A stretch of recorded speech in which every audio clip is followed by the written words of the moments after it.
நான்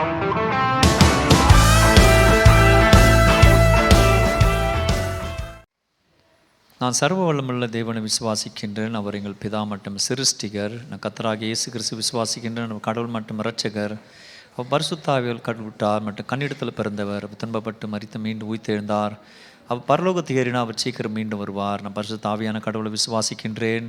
அவர் ஆராதிக்கப்படுபவர் மற்றும் என் வழிகாட்டி. நான் இந்த தேவாலயத்தின் பரிசுத்த ஐக்கியத்தையும் கடவுள் கொடுப்பதையும் மற்றும் கடவுள் கூடியும் செய்வதையும் விசுவாசிக்கின்றேன். நான் பரிசுத்த ஆவியான இந்த வேதாகமத்தை விசுவாசிக்கிறேன். அது கடவுள் பரிபூர்ண வார்த்தை. அது என்ன சொல்லுகிறது அதுவே நான்.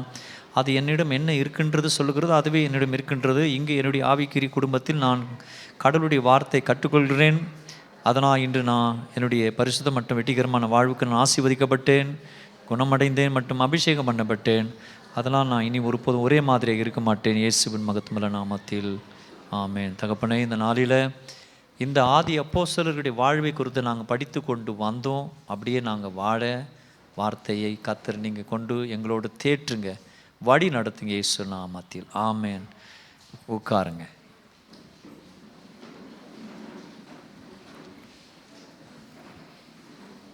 Price the Lord. ஹல்லேலூயா.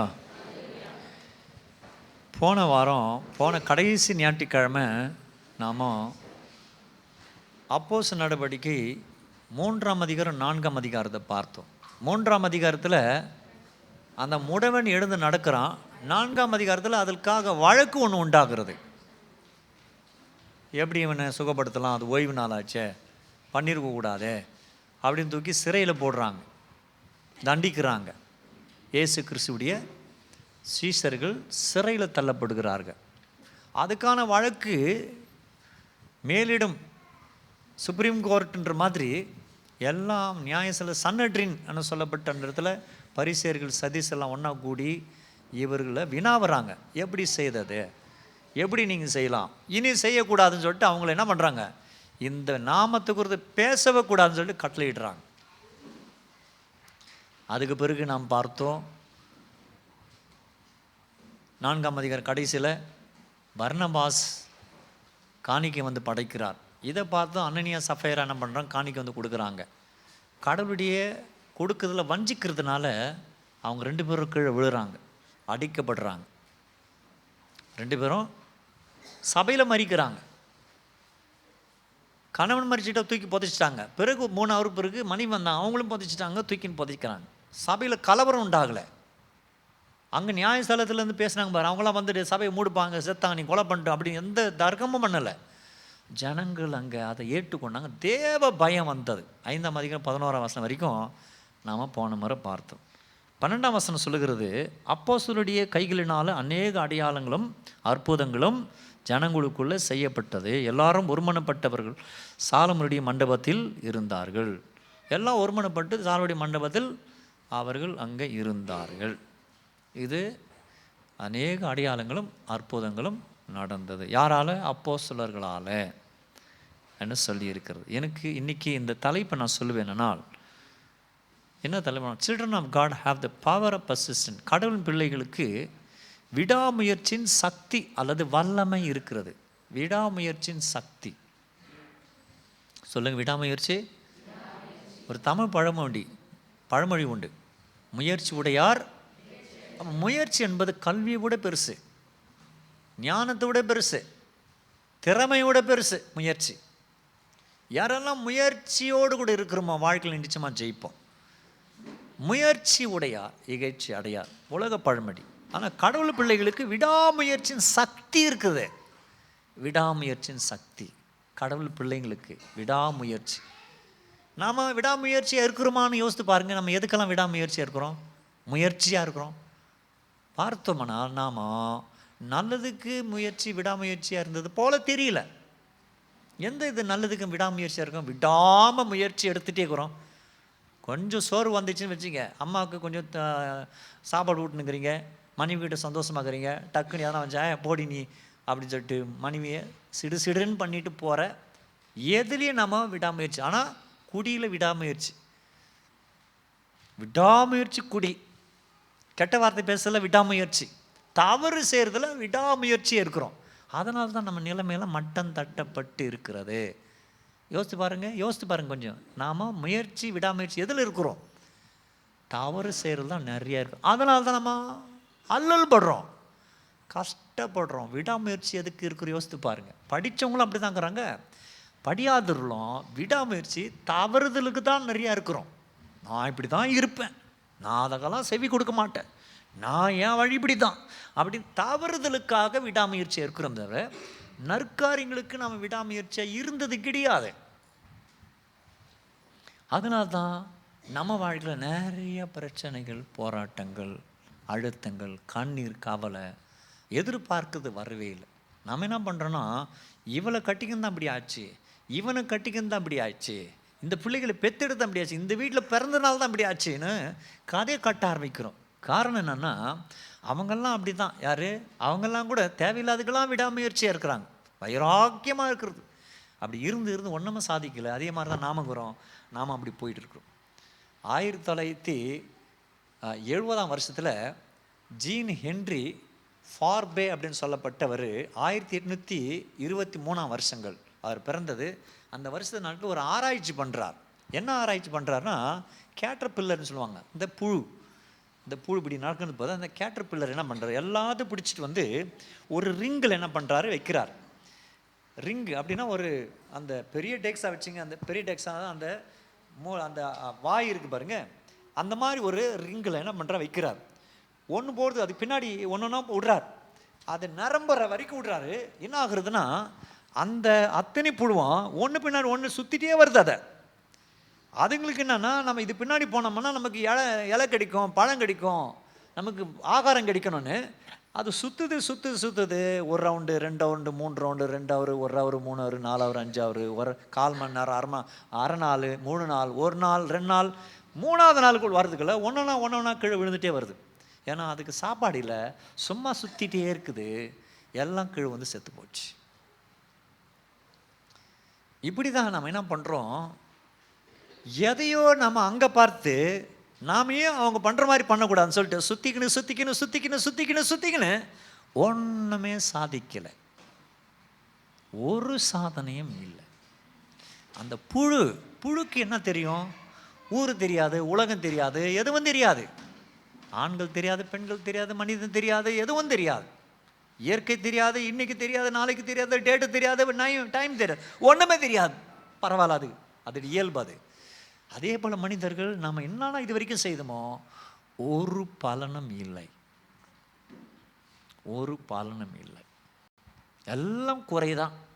ஆகாரத்தில் குறை, குடும்பத்தில் குறை, பிள்ளைகள் வளர்க்குறதுல குறை, எல்லாத்திலும் குறை, அன்பு ஐக்கியத்தில் கூட குறை, கணவனுக்கு திருப்தி கிடையாது. வெளிநாட்டில் தான் அப்படி தான் இருக்குது.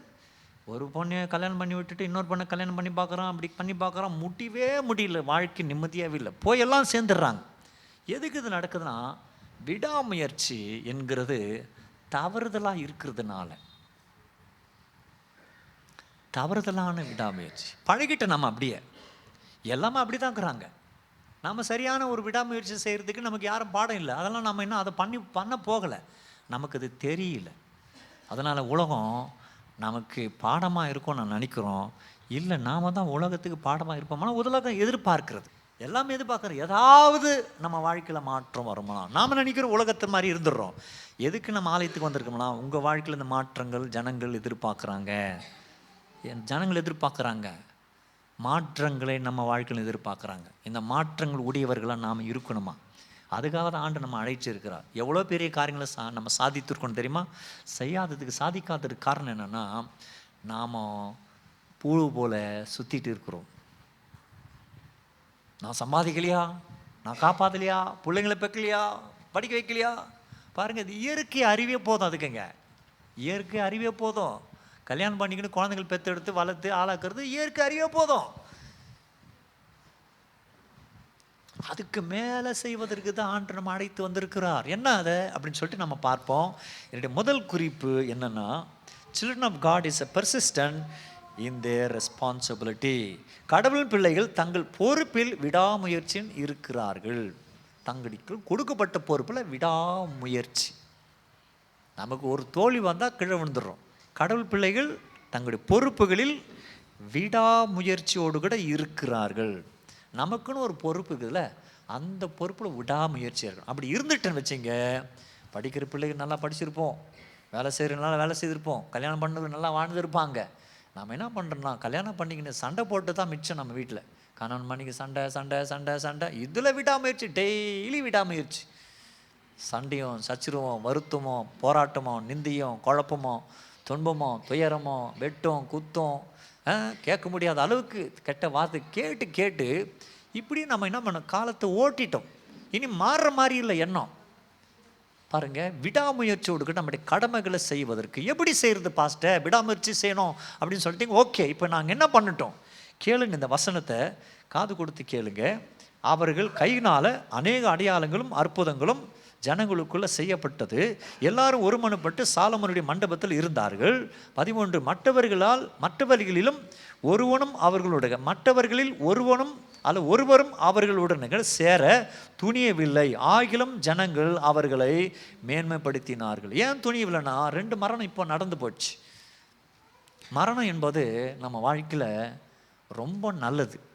கடவுள் நமக்குன்னு ஏற்படுத்தியிருக்கிறதான ஒரு பெரிய ஒரு பொக்கிஷம் தெரியுங்களா, மரணம் தான்.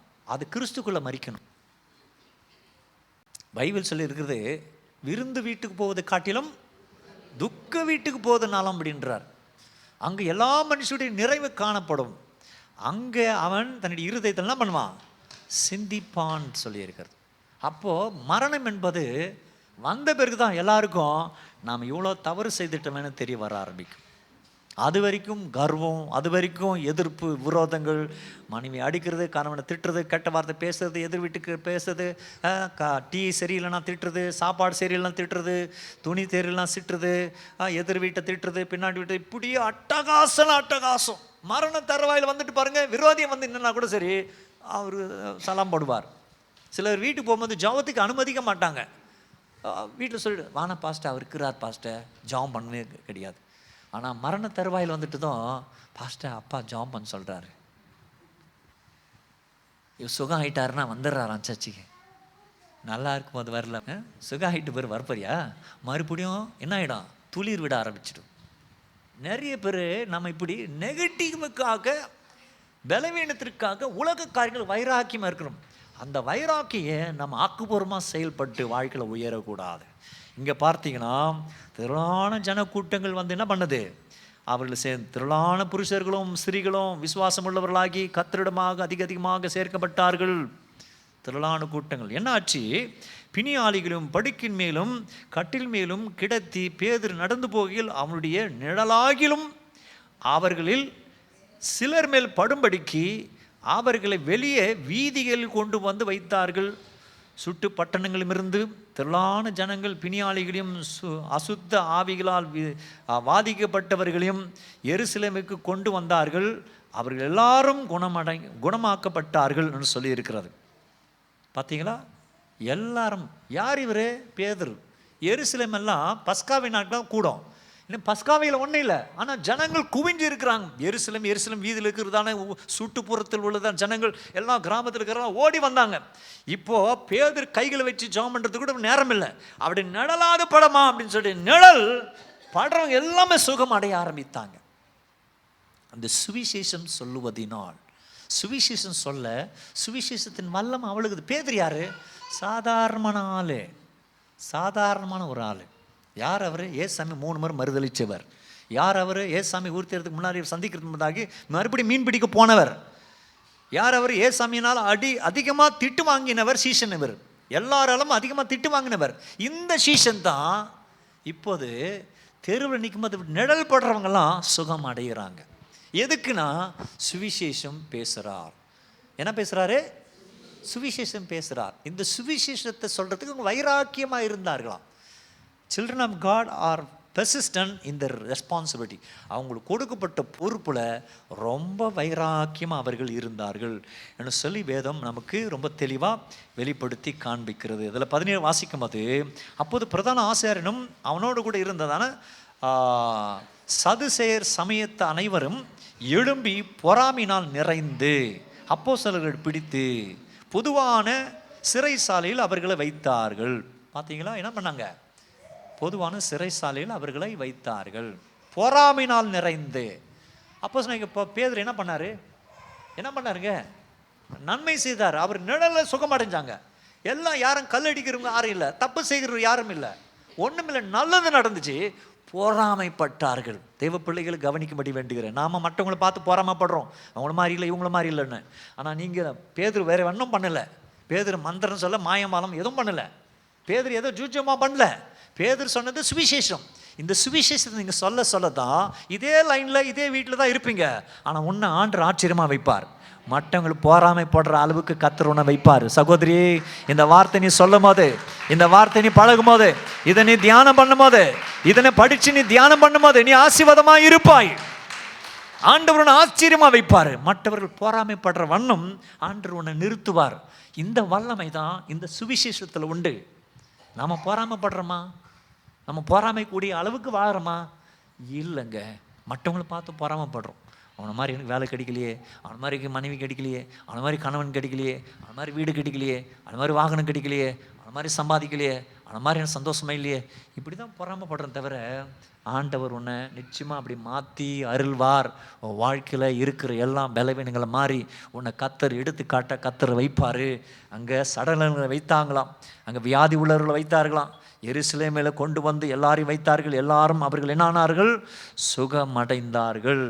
அவர்கள் மத்தியில் அவர்களை பார்த்து அவர்கள் பிரதானிகளெல்லாம் பொறாமைப்பட்டார்கள். அப்போது பிரதான ஆசாரியனும் அவனோடு கூட இருந்த சதுசேயரும் சமைத்த அனைவரும் எழும்பி பொறாமையினால் நிறைந்து போனார்கள்.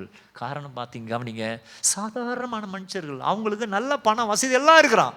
அவன் இவங்கள பார்த்து பொறாமைப்படுறான். ஏன்னா இவங்ககிட்ட ஆள் யாரும் வந்து கூடவே இல்லை, ஒரு ஆளும் கிடையாது. இவங்க வீட்டில் இருக்கிற இவங்க அரண்மனைக்கு இருக்கவங்களாம் எல்லாம் ஓடுறாங்க, எல்லாம் அங்கே ஓடுறான், ஆலயத்துக்கிட்ட ஓடுறான், சாலமொழி மண்டபத்துக்கு ஓடுறான். பார்த்தீங்களா சுவிசேஷத்தின் வல்லமை? சுவிசேஷத்தை நீங்கள் சொன்னீங்களா ஆட்டோமேட்டிக்காக அற்புதங்கள் நடக்க ஆரம்பித்துரும், அடையாளங்கள் நடக்க ஆரம்பித்துரும், தெய்வீகமான காரங்கள் நடத்தும். இலக்காரமாக நினைப்பாங்க உங்களை, இலக்காரமாக. நான் ஊழியம் செய்கிற ஆரம்பத்தில் எனக்கு ரொம்ப இலக்காரமாக நினச்சாங்க. நான் ஏன் ஒன்றுன்னா கவனிங்க, எப்போ செத்து இருக்கணும், ஆண்டவருக்கான வைராக்கியமாக போகலாம், பிரசங்கம் பண்ணலாம் எல்லாம் சொல்கிறோம். என்ன இவர் யார் இப்போ பிரசங்கம் பண்ணுறாரு? இப்படி பிரசங்கம் பண்ண ஆரம்பித்தோம். நம்ம நாளைக்கு சாக போகிறோம், ஏற்கனவே செத்து இருக்கணும், சாவாமல் கத்தரை வச்சுருக்கிறாரு, பிரசங்கம் பண்ணலாம்னு சொல்லிட்டு பிரசங்கம் பண்ண, அவ்வளோதான். இதுதான் என்னுடைய ஆரம்பம். தெய்வ பிள்ளைகளை அப்படி வைராக்கியம் இருந்ததான் ஆண்டவர் என்ன பயன்படுத்தினோ. தெய்வ பிள்ளைகள் கவனிக்கும்படி வேண்டுகிறேன்.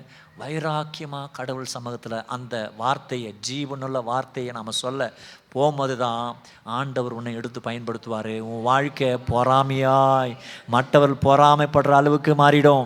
நீ பொறாமைப்பட வேண்டியது அவசியமே இல்லை. ஹல்லேலூயா. உன்னை மன்னிக்க வைத்திருக்கிறார், உதவி செய்ய வைத்திருக்கிறார், மற்றவர்களுக்கு நன்மை செய்ய வைத்திருக்கிறார், ஜெபிக்க வைத்திருக்கிறார், பாடமாக வைத்திருக்கிறாரு.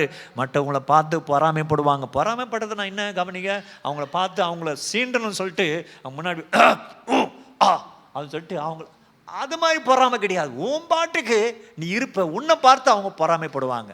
அந்த அளவுக்கு உன்னுடைய நல்ல தன்மைகள், நம்முடைய நல்ல தன்மைகள் நிச்சயமாக உருவாகும். அப்போ எது வேணும்? கர்த்தருடைய வார்த்தையில் நிலைத்து இருக்க வேண்டும். சுவிசேஷத்தை நாம் சொல்ல வேண்டும். கடவுளுடைய பிள்ளைகள் தங்கள் பொறுப்பில் நாம் இருக்கணும். கடவுள் நம்ம கொடுத்துருக்க பொறுப்பில், அண்ணனா அண்ணன் பொறுப்பு, படிப்பு இல்லை, நல்லா படித்து உங்கள் படிப்பை முடிக்கணும், சோத்துடக்கூடாது. 35 எடுத்தால் பாஸ் ஆகிடலாம் அப்படின்ட்டு போகக்கூடாது. 90 100 எடுக்க போகிறேன் அப்படி இல்லை, நம்ம செய்யணும். அப்படி வைராக்கியம் இருந்தீங்களா வாழ்க்கையில் ஜெயிப்பீங்க. சில பேர் வாழ்க்கையில் டிகிரி 10 டிகிரி இருக்கும், ஆனால் வீட்டில் சமாதானம் இருக்காது. அண்ணங்கிட்ட சண்டை, தம்பிக்கிட்ட சண்டை, தங்கச்சிக்கிட்ட சண்டை, எல்லாருக்கிட்ட போறாம. அவன் கொஞ்சம் அதிகமாக சாப்பிட்டா ஏந்தனடியான சாப்பிட்டுங்கிற 2 துண்டு அதிகமாகிடுச்சு, அங்கே சண்டை. கேட்டால் 4 டிகிரி இருக்கும் இந்த அம்மாவுக்கு, இவருக்கு 4 டிகிரி இருக்கும், சாப்பாட்டுக்கு சண்டை போட்டுன்னு பார். கவனிங்க, ஏன்னா அந்த ஒரு வைராக்கியம் இல்லை. எதில் வைராக்கியம்? சாப்பாட்டுக்கும் உலக காரியங்களும் சுயத்திற்கும் வைராக்கியம் இருக்கும். இப்படி வைராக்கியம் பாராட்டி நம்ம கனத்தை இழந்துட்டோம், கனவீனமான பாத்திரம் ஆகிட்டோம். சும்மா ஏதோ பொருள்கள். சில பேர் கவனிங்க, ரொம்ப யோசிக்கிறது உண்டு. நிறைய ஆண்கள் நீங்கள் இருப்பீங்க. ஒரு சிலர் வந்து என்கிட்ட சொல்லுவாங்க, பாஸ்டர் இந்த வீட்டில் காசு இருந்தால் தான் மதிக்கிறாங்க பாஸ்டர், அப்படி வந்து சொல்லுவாங்க.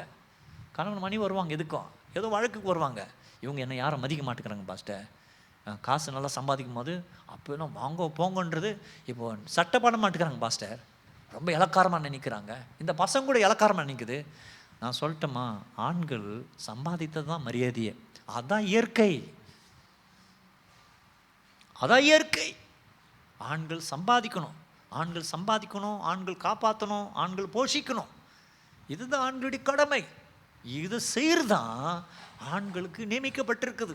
ஒரு சிங்கம் காட்டில் இருக்குது வச்சுங்க, அது தன்னுடைய அந்த கூட்டத்தை அதை காப்பாற்றணும், அதுங்க சாப்பிட்றதுக்கு இது பாதுகாப்பாக இருக்கணும். அப்படி செய்கிற சிங்கம் தான் அந்த காட்டுக்கு ராஜா இருக்கும். அப்படி ஆணுனா இயற்கையாகவே உழைக்கணும், சம்பாதிக்கணும், போஷிக்கணும். அதுக்கு தேவ ஞானம் வேணும், பக்குவம் வேணும். அதுக்கு கர்த்தருடைய வசனத்தை சொல்லணும். நம்ம எவ்வளோதான், நம்ம எப்படிங்களா தெரியுங்களா, நாம் வேலைக்காகவே சாப்பிட்றோம். என்ன பண்ணுறோம்? வார்த்தைக்கு மன்னிங்க, நம்ம வேலைக்காகவே வேலை செஞ்சுக்கினே சாப்பிட்றோம்.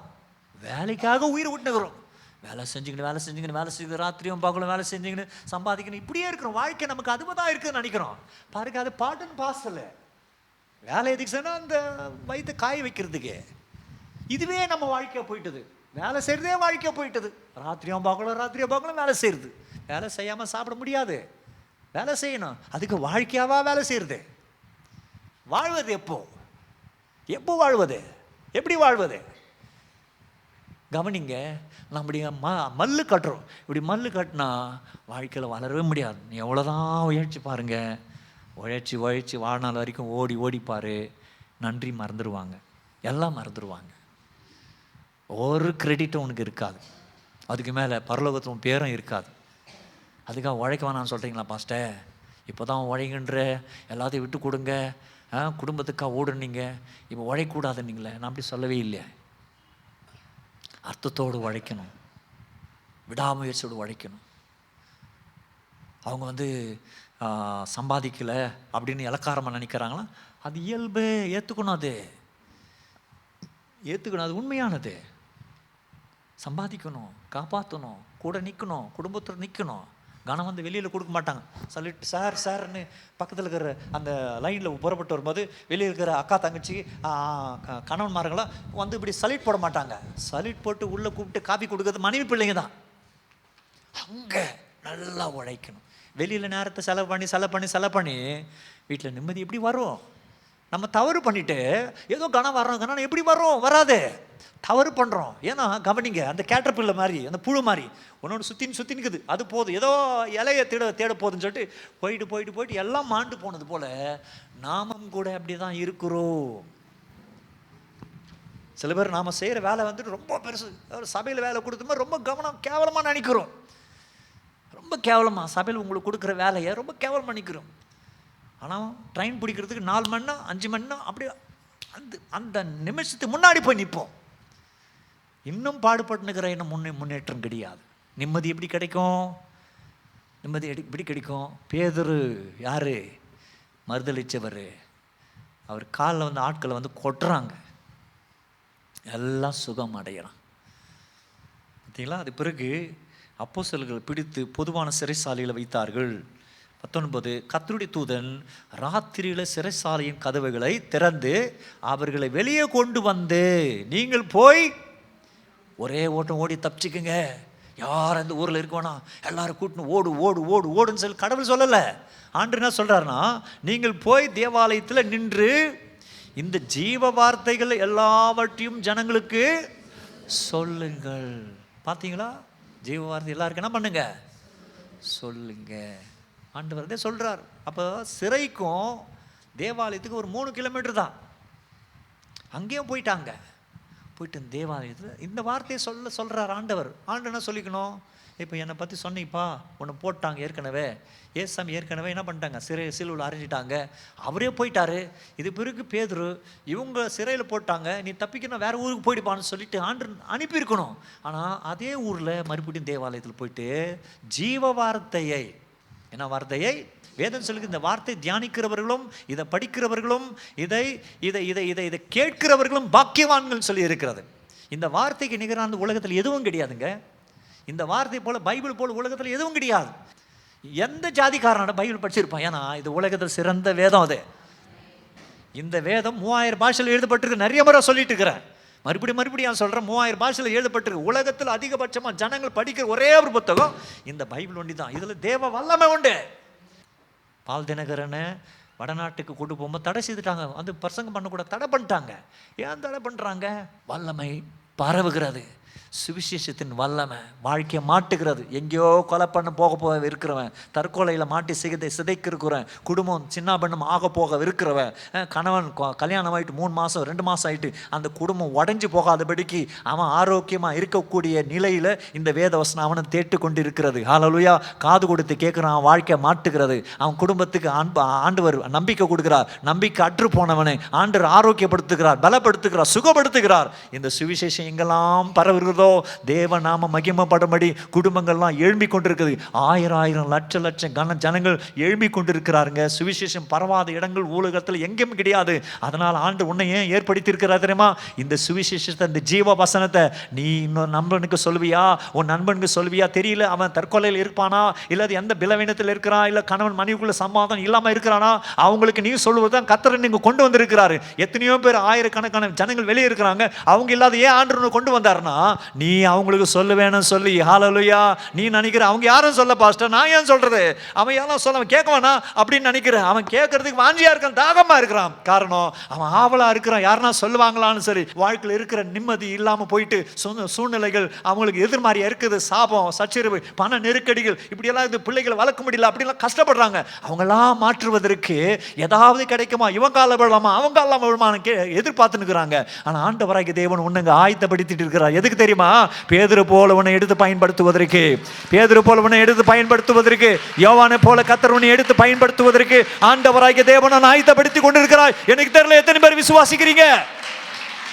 பேதுரு எந்த மாய மந்திரமும் பண்ணல. பாஸ்டர் பேதுரு ஏதாவது இந்த மாய மந்திரம் தான் கத்துக்கினாரா சொல்லி கொடுங்க. பேதுரு எந்த மாய மந்திரம் கத்துக்கலுங்க. அவர் பண்ணது இந்த ஜீவ வார்த்தை போதித்தார். என்ன பண்ணாரு?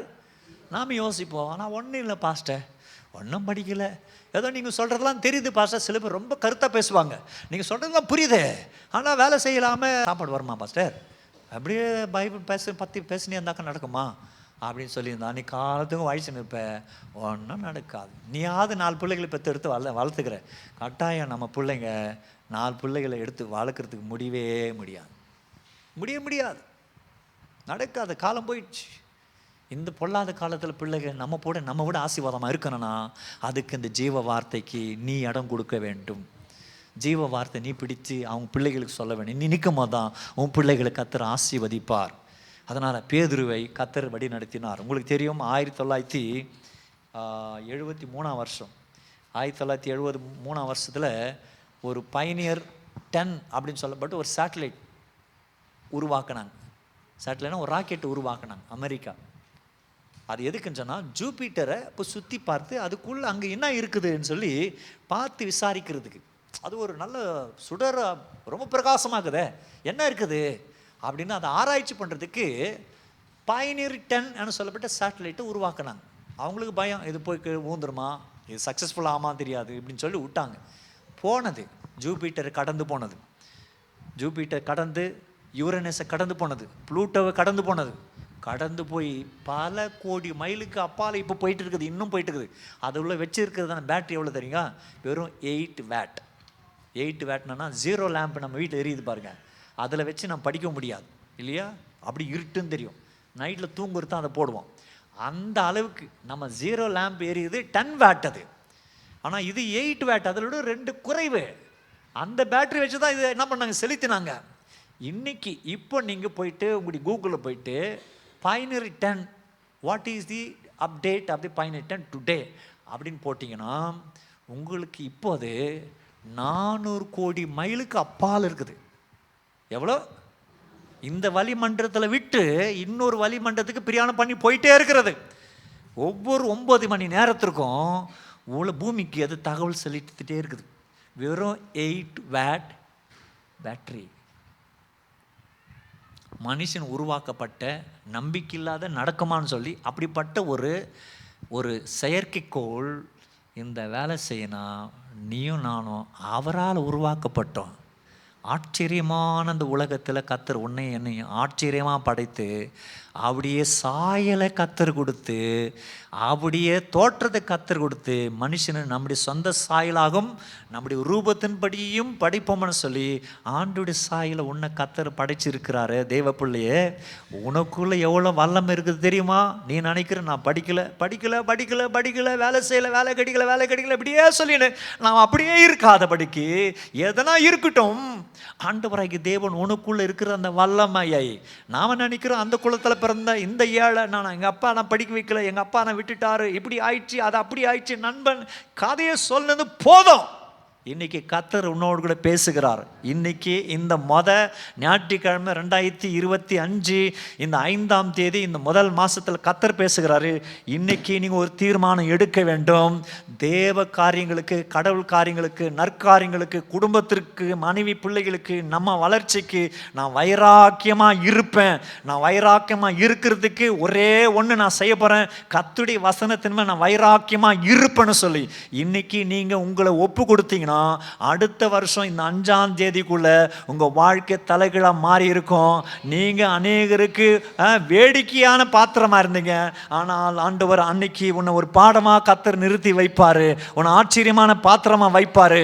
வேடிக்கையாதான் இருந்தார் பேதுரு, திட்டு வாங்கினு சீசருக்கு மத்தியில் ஆண்டவர் பேதுரு திட்டி பார்த்தார். வேடிக்கையா இருந்தா பேதுரு போறாரு, பேதுரு திட்டு வாங்குவாருன்னு சொல்லி. ஆனா இன்னைக்கு பார்த்தோன்னா திரள் கூட்ட ஜனங்களும் நிழல் கிடைக்குமான்னு பார்த்து கொண்டிருந்தாங்க. தேவ பிள்ளைகளை மாறிட்டது, ஒரே 2-3 மாசத்துக்குள்ள மாறிட்டது. தேவ பிள்ளைகளை அதை தான் வாழ்க்கையில கர்த்தர் மாட்ட போறார். பாஸ்டர் எங்க வீட்டை மாத்துவாரா, என்ன மாத்துவாரா, என் சூழ்நிலை மாத்துவாரா? ஒன்னே ஒன்று நமக்கு வேண்டியது, நாம கடவுளுக்கா வைராக்கியமா இருக்கணும். ஹல்லேலூயா. நீ வைராக்கியமா இருந்து பாரு, கர்த்தர் எல்லாவற்றையும் மாட்டி போடுவார். ஹல்லேலூயா. இன்னைக்கு ஒரு தீர்மானம் பண்ணி பாருங்க.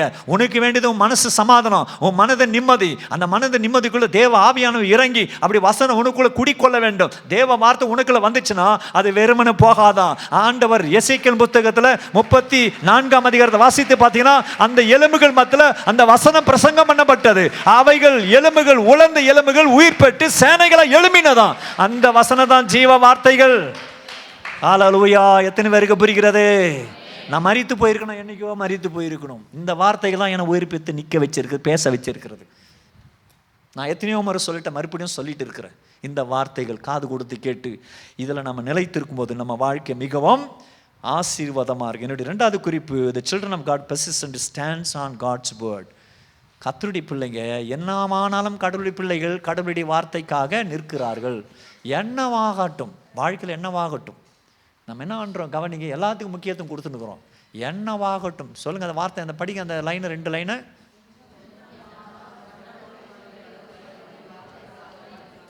என்னவானாலும் கடவுள் பிள்ளைகள் கடவுளுடைய வார்த்தைக்காக வைராக்கியம். நான் என்ன சொல்லலைன்னா எல்லாத்தையும் விட்டுட்டு வீட்டு வாசல் விட்டுட்டு பைபிள் வாசிக்கணும் அப்படியே வீட்டில் உட்காந்துன்னு சொல்லலை. போங்க, வேலைக்கு போ. டீச்சர் ஆக்குறியா வேலைக்கு போ, டாக்டர் ஆக்குறியா வேலைக்கு போ, நர்ஸ் ஆக்குறியா வேலைக்கு போங்க, இல்லாத நீங்கள் மெக்கானிக் ஆக்குறீங்க வேலைக்கு போங்க, என்ன வேலையோ போ, வேலைக்கு போ. ஆனால் இந்த வார்த்தையை விட்டுடாதீங்க, வசனத்தை விட்டுறாதீங்க. வசனத்துக்கு முக்கியத்துவம் கொடுங்க, அதில் வளருங்க. அதை வளருவதற்கு நேரத்தை எடுத்துக்கங்க. கர்த்தருடைய வசனத்தை தியானம் பண்ணுங்க, சபையின் ஐக்கியத்தில் ஈடுபடுங்க. ஒருவேளை நீங்கள் சபையில் ஊழியத்தில் ஏற்கனவே இருப்பீர்களானாலும் சரி, அதில் தொடர்ந்து செய்யுங்க, வைராக்கியமா இருங்க. அந்த பேச்சு இந்த பேச்சு கேட்டுக்கணும், ஊரார் பேச்சு கேட்டுக்கணும், எந்த பேச்சுக்கு இடம் கொடுத்துற நல்லா வளர ஆரம்பி. நல்லா வளர்ந்துட்டுனா உன் வாழ்க்கையை கர்த்தர் ஆசீர்வதிச்சிடுவார். நம்மலாம் எதுக்கு சண்டை போடுறோம் தெரியுமா? இவன் காப்பாற்றல, அவன் காப்பாற்றல, இவன் கொடுக்கல, அவன் கொடுக்கல, இப்படியே கொடுக்கல வாங்கலன்றது தான் சொல்கிறோம். வீட்டில் கூட சண்டை என்னத்துக்கு? அந்த டீயில் கொஞ்சம் சக்கரை அதிகமாகிடுச்சு, நமக்கு ஒரு துண்டு 2 துண்டு கறி கம்மி ஆகிட்டுது, இதுக்கு தான் சண்டை நம்ம வீட்டில். வேறு எதுக்கும் சண்டை இல்லை. இப்படியே சண்டை போட்டு நம்ம குடும்பத்தை ஒன்றில் ஆக்கி வச்சுருக்கிறோம். இப்படி வைராக்கியமாக இருக்கிறோம். இப்படியாமே ஊருக்குரிய காரியங்கள்லாம் பேசி உட்காந்துருக்கிறோம். எதுவும் உனக்கு தேவை கிடையாது, எதுவும் உனக்கு தேவை கிடையாது. போதும், நீ இழந்தது போதும், நீ தவிச்சது போதும், நீ எல்லாத்தையும் தவித்து விட்டது போதும். ஆண்டவர் உன்னை அப்படி சொந்த சாயலை கர்த்தர் படைச்சிருக்கிறார். தேவனாகி கர்த்தர் ஒரு 3.5 வருஷம் அவ்வளோதாங்க பேதுரு தேவனோடு கூட ஏசாமி கூட இருந்தது. ஆனால் நம்ம 10-15 வருஷம் ஆண்டவருடைய ஆலயத்தில் இருக்கிறோம். உன்னை கர்த்தர் வல்லமையை எடுத்து கர்த்தர் பயன்படுத்த போகிறாரு. தெய்வ பிள்ளைகளை இன்னைக்கு உங்களை நீங்கள் ஒப்பு கொடுக்க ஆரம்பித்தீங்களா? நான் சொல்கிறேன் கவனிங்க, ஏதோ அந்தரமானு சொல்லலை. ஆண்டவருடைய சுவிசேஷம் ஒரு மனுஷனை இப்படி மாற்றி இருக்கிறது. நான் ஏதோ ஒரு நேற்று நடந்து காலம் இன்னைக்கு மறைஞ்சு போகிறது, அதை குறித்து எதுவும் மேன்மை பாராட்டலைங்க. 2024 வருஷமாக சரித்திரத்தை வகித்து கொண்டிருக்கிறது இந்த சுவிசேஷம். உலகம் முழுமை என்ன நடக்குதுன்னு நான் சொல்லிட்டேன். காரணம் இதுக்குள்ளே அந்த வல்லமை புதைஞ்சு இருக்கிறது. தனிப்பட்ட வாழ்க்கை மாற்றம் ஒரு காலத்தில் விசுவாசிகளெல்லாம் பெருகினாங்கன்னு சொல்லி அன்னைக்கு பார்த்தோம். ஆனால் இன்னைக்கு கவனிங்க, இன்னைக்கு சீசரெல்லாம் பெருகி கொண்டு இருக்கிறாங்க. என்ன நடக்குமோ தெரியாது. ஆண்டவர் அசைப்பார். நீங்கள் யோசிங்க, ரோம் அப்படின்னு சொன்னால் ரோமன் கேத்தலிக் என்பவங்க பார்த்து உலகம் முழுமையும் பரவி கிடக்கிறாங்க. ரோமர்கள் கிறிஸ்தவர்களா? இல்லை, ரோமர்கள் தான் ஏசாமியை கொலை செய்ய அதிகாரத்தை பெற்றவர்கள். ஏசாமி சிறுவில் அறிந்தவர்கள் அவர்கள் தான். 332 வருஷத்து நாட்கள் கான்ஸ்டான்டினோபிள் ஏசாமி ஏற்றுக்கினா. 300 வருஷமா கிறிஸ்தவர்களை ஒடுக்கினவர்கள் அவங்க. கிறிஸ்தவர்களை சிறையில் போட்டவங்க, மிருகத்துக்கு இரையா போட்டவங்க, நெருப்புல குளித்தினவர்கள் ரோமர்கள். அந்த பெரிய கொடுங்கோலானாகிய ரோமர்களை கர்த்தர் மாற்றினாரனால் யோசித்து பாருங்க. சரித்திரம் எத்தனை பேருக்கு தெரியும் தெரியாது. அவங்களே மாற்றி இருப்பாரனால். எங்கள் சாதாரண உங்கள் அண்ணன் பைபிள் படிச்சனா சாப்பாடு கொடுக்க மாட்டேன். உங்கள் கணவர் சொல்கிறார், நீ சர்ச்சுக்கு போனால் உனக்கு நான் வீட்டில் சேர்க்க மாட்டேன். உங்கள் அப்பா அம்மா சொல்கிறாங்க, சர்ச்சுக்கு போனால் மகனை உனக்கு கல்யாணம் பண்ணி விட. இதுக்கு பயந்து நிற்கிறீங்க. ரோம அரசாங்கத்தை கர்த்தர் மாட்டி புரட்டி போட்டாருன்னா இவங்கெல்லாம் ஏமாத்துறோம். எதுக்கு வைராக்கியமாக இருக்கிறீங்க தம்பி, தங்கச்சி, சகோதர, சகோதரி? ஏதோ உனக்கு கிடைக்காம கூட ஆதரவுன்னு சொல்லி நினைக்கிறீங்களா? அதே போல் தான் என் நாட்களில் கூட, என் வாழ்க்கையில் கூட நிறைய பேர் எனக்கு உதவி செய்யணும்னு சொன்னாங்க. நான் ஒரு முடிவு எடுக்க ஆரம்பித்தேன். யாரும் எனக்கு கோஆப்ரேஷன் கொடுக்குற உதவி செய்கிறவங்களாம் எல்லாம் போயிட்டாங்க. இவர் போயிட்டாரு, இவரோட பெரிய ஆளாக ஆண்டு எனக்கு காமிட்டார். இப்படி ஒவ்வொருத்தருக்கும் ஒவ்வொரு பெரிய பெரிய ஆளை தான் கர்த்தர் கொடுத்தார தவிர, நான் தொடர்ந்து வளர்ந்தேன் தவிர நான் தொடர்ந்து கீழே விழுந்து போகவே இல்லை. அதனால் கடவுளுக்கு வைராக்கியம் இருந்தீங்களா, ஒரு வாசல் அடைக்கப்படும், இன்னொரு வாசல் கர்த்தர் திறப்பார். ஹல்லேலூயா. இன்னொரு வாசல் கர்த்தர் திறப்பார், இன்னொரு வாசல் கர்த்தர் திறப்பார். எல்லாம் பெரிய பெரிய வாசல் தான் கதவை திறப்பார் தவிர, நீ நினைக்கிற பாஸ்டர் இந்த பேதுருக்கு தான் ஆண்டவர் ஏஞ்சல் போயிட்டு கதவை திறந்தாருன்னு. உனக்கும் கர்த்தர் கதவை திறப்பாரு. கர்த்தர் வேலை வகையில் உனக்கு கர்த்தர் திறப்பாரு. நிறைய பேருடைய வாழ்க்கையில் இதை நீங்கள் பார்த்துருப்பீங்க. என் வாழ்க்கையில் நிறைய நடந்தது. நம்ம நிறைய என்ன பண்ணுறோம், தவறுகள் செய்கிறோம். வைராக்கியம் அதுக்கெல்லாம் இருக்கிறோம், தவறு செய்கிறது இல்லை. கடவுளடி காரியத்தை வைராக்கியம் இருந்துட்டினா, அந்த வசனத்தை மேலே வைராக்கியம் நின்றுட்டினா அவனை கர்த்தர் கட்டாயம் காப்பாற்றுவார். சிறையிலிருந்து கர்த்தர் அவங்களை மீட்டார். ஆலயத்தில் போயிட்டு என்ன பண்ணுறாங்க, பிரசங்கம் பண்ணிட்டு இருக்கிறாங்க. ஹல்லேலூயா. என்ன நடக்குது அதுக்கு பிறகு நீங்கள் பார்த்தீங்கன்னா, அவர்களை அடிமைப்படுத்தும் ஜனத்தையோ 20ஆம் வசனம் வாசிக்கிறேன். நீங்கள் போய் தேவாலயத்தில் நின்று இந்த தேவ வார்த்தைகளை ஜீவ வார்த்தை எல்லாவற்றையும் ஜனங்களுக்கு என்ன பண்ணுங்க சொல்லுங்கள். 21 அவர்கள் அதை கேட்டு அதிகாலமே தேவாலயத்தில் பிரவேசித்து போதனை பண்ணினார்கள். பிரதான ஆசாரியனும் அவனோடு கூட இருந்தவர்களும் வந்து ஆலோசனை சங்கத்தாரையும் இஸ்ரவேல் புத்திரரின் மூப்பர் எல்லாரையும் வரவழைத்து அப்போஸ்தலர்களை கொண்டு வரும்படி சிறைச்சாலைக்கு சேவகரை அனுப்பினார்கள். இப்போ இவங்க ஏற்கனவே தேவாலயத்தில் பிரசங்கம் பண்ணிருக்கிறாங்க. இவன் மறுநாள் ஆகிட்டது, எல்லாம் தூங்கி எழுந்துட்டு நல்லா தண்ணிக்கு நல்லா அடிச்சுட்டு எல்லாம் கூடுறான். சரி போ, அவனை கூட்டுவாப்பா, அவனெல்லாம் தீர்த்து கட்டணும்னு சொல்லிட்டு ஒரு முடிவு கட்டுறாங்க. அப்போ என்ன நடக்குது, சேவகர் போய் சிறைச்சாலையில் அவர்களை காணாமல் திரும்பி வந்து, சிறைச்சாலை மிகுந்த பத்திரமாக போடப்பட்டு இருக்கவும் காவற்காரர் வெளியே கதவுகளுக்கு முன்பு நிற்கவும் கண்டோம். திறந்த பொழுதோ உள்ள ஒருவரையும் காணோம் என்று அறிவித்தார்கள். இந்த செய்தியை ஆசாரியனும் தேவாலயத்தை காக்கிற சேனை தலைவனும் பிரதான ஆசாரியர்களும் கேட்டபோது இது என்னமாய் முடியுமோ என்று அவர்களை குறித்து கலக்கம் அடைந்தார்கள். பாருங்க, சிறையில் தப்பித்து போனவன் தான் என்ன ஆகணும், கலக்கம் அடையணும். எப்படா நம்ம புச்சின்னு போயிடுவானா, நம்ம கொலை செய்வானா, கலக்கம் அடையணும். இப்போ யார் கலக்கம் அடைஞ்சுங்கிறது, உள்ள போட்டால் ஆள் இல்லை, எங்கே போயிட்டான், நம்மெல்லாம் கூடி இருக்கிறோம். யார் கலக்கம் அடைஞ்சிருக்கிறது, சேனை தலைவன் சன்னட்ரியன். பார்த்தீங்களா, கலக்கம் அடைய வேண்டியது இவங்க, தப்ப வேண்டியது இவங்க. ஆனால் கூண்டவன் மரண தண்டனை கொடுக்கறதான சுப்ரீம் கோர்ட்டு கலக்கமாக இருக்குது. இப்போ கலக்கம் அடைந்தது. பார்த்தீங்களா, ஆண்டவர் எப்படி திசையை திருப்புறாரு. கடவுளுக்கு வைராக்கியமாக இருக்கும்போது கர்த்தர் அப்படி தான் பண்ணுவார். கர்த்தர் அப்படி தான் பண்ணுவார். உனக்காக கர்த்தர் நிற்க வைப்பார், நிற்பார், தயவு பாராட்டுவார். தேவ பிள்ளைகள் என்ன சொல்ல வரேன்னா, ஒன்றும் இல்லை, பணம் இல்லை, பதவி இல்லை, ஒன்றும் இல்லை. கர்த்தர் உன்னை அவர்கள் மத்தியில் கனமாக வைத்திருக்கிறார். ஆண்டவர் இப்போ அவருடைய சாட்சின்னு சொல்லும் போது உனக்கு அந்த கனத்தை கர்த்தர் கொடுப்பார். தெய்வ பிள்ளை, அடைக்கப்பட்ட வாசல் திறங்கப்படும். உனக்கு வேறு வழி கிடையாது. சொல்லி பாரு, சொல்லி பாரு, கர்த்தருடைய வார்த்தை சொல்லி பாரு. அப்போது பாரு, உன்னை கனமான பாத்திரமாக கர்த்தர் நிறுத்துவார். உன் பிள்ளைகள் எழும்புவாங்க.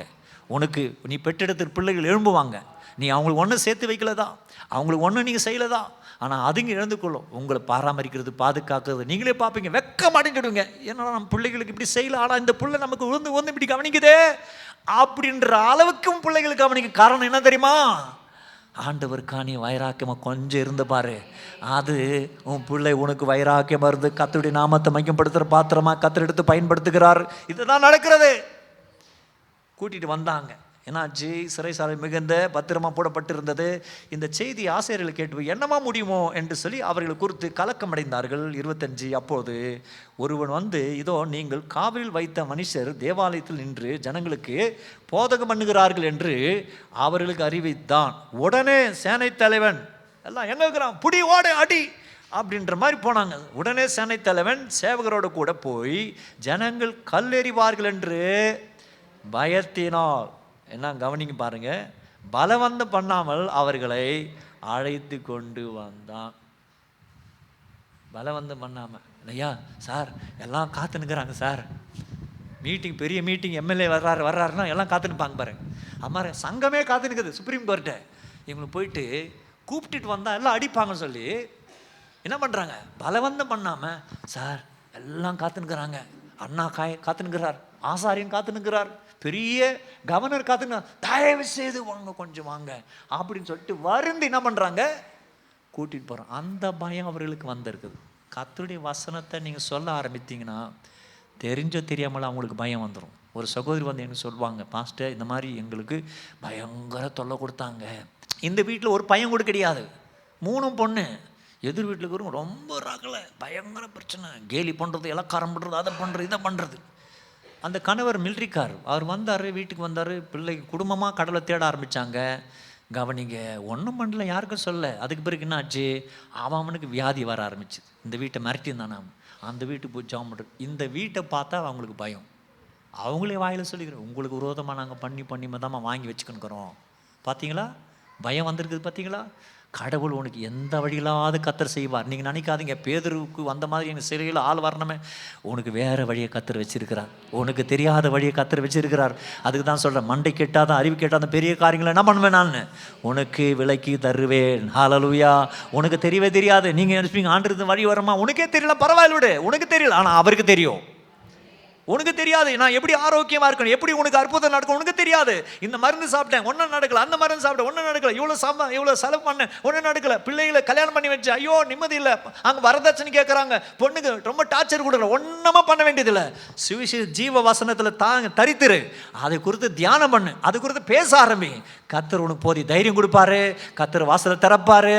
எந்த மருமகன் உன் மனைவியை உன் மகளை துரத்தி திட்டி அனுப்பினானோ அதே மருமகன் உன் காலில் வந்து விழுந்து, மாமா இனி அது மாதிரி செய்ய மாட்டோம் மாமா, உன் பொண்ணை காத்துக்கிறன்ற அளவுக்கு ஆண்டவர் இடைப்பட ஆரம்பித்திருவார். ஹல்லேலூயா. அவர் மேலே பார்க்கிறவர் கிடையாது, உள்ளத்தை பார்க்கிறவர். ஆண்டவர் இருதயத்தை பார்க்கிறவர், இருதயத்தை மாத்துகிறவர், இருதயத்தை ஸ்திரப்படுத்துகிறவர், உன் வழியை வாசலை திறக்கிறவர், வாசலை கர்த்தர் வழி ஏற்படுத்துகிறவர், வனாந்தரத்தில் உனக்கு வழி உண்டு பண்ணுகிறவர், அவாந்திர வெளியில ஆறுகளை ஏற்படுத்துகிறவர் உன் தேவனாகிய கர்த்தர். தேவனால் கூடாத காரியம் ஒன்றும் எத்தனை பேருக்கு தெரிகிறது? அதனால ஆண்டவருக்கு வைராக்கியமாக இருக்கணும். அதனால் நம்ம நிறைய சமயத்தில் கொஞ்சம் சம்பாதிக்க கற்றுக்கணும். கொஞ்சம் காசு சம்பாதிச்சுன்னா நம்ம ஆளை பிடிக்கிறது யாரும் இல்லைன்றது கர்வம் பண்ணுறாங்க நம்ம ஜனம். அது பண்ணக்கூடாது. காசை சம்பாதிக்க கற்றுக்கணுமா, அவ்வளோ தாழ்மை இருக்கணும். அதுதான் காசு சம்பாதிக்க ஆரம்பிச்சு, அதான் அவனுடைய ஆரம்பமே.